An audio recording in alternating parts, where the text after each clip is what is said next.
Oh, heto na. Hawakan mo, Shizuka. Medyo nakakatakot.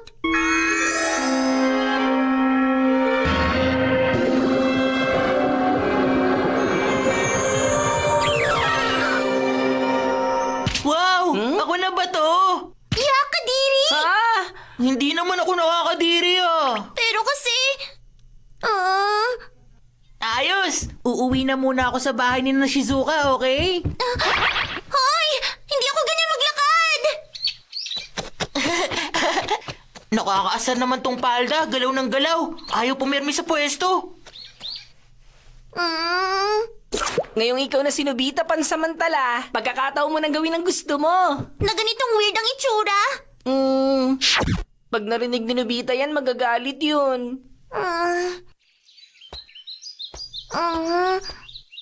Galingan mo!